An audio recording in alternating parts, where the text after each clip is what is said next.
Chapter 10, The Power of Determination. Before we begin, many of us have been endowed with the proper use of our sense organs, limbs, muscles, and other parts of the body. Unfortunately, not all people in the world live normally. Birth defects and accidents are the most common culprits that rob many people of their normal life. Such people need extra care, training, and encouragement so that they may overcome their disability and try to achieve some success.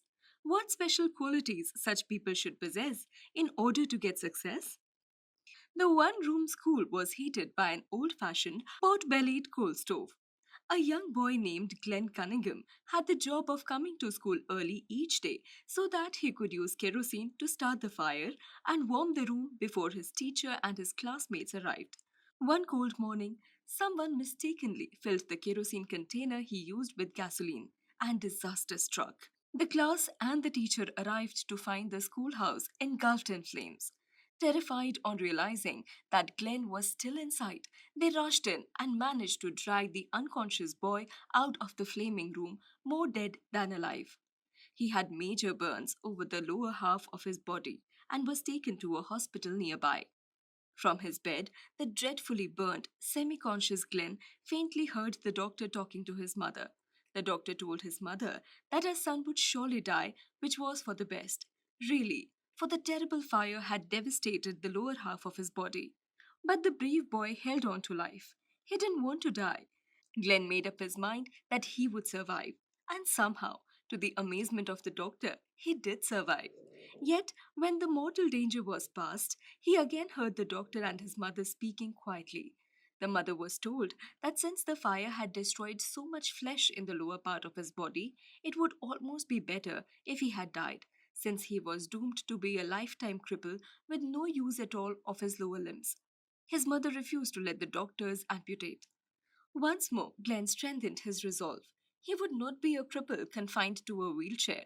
He would walk. But unfortunately, he had no motor ability left from the waist down.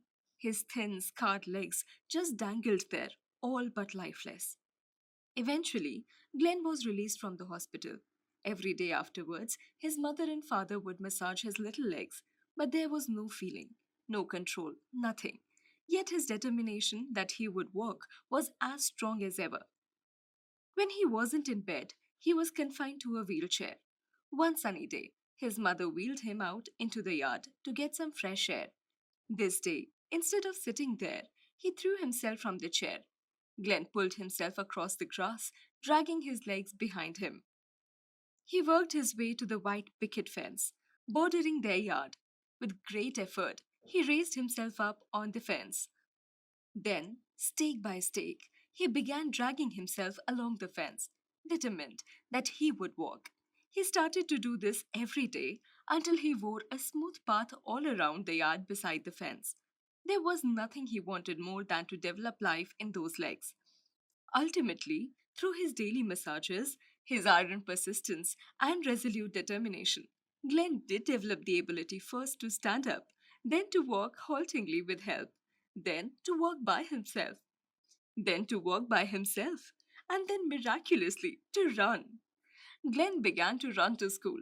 He ran for the sheer joy of running and being able to run. He ran everywhere that he could.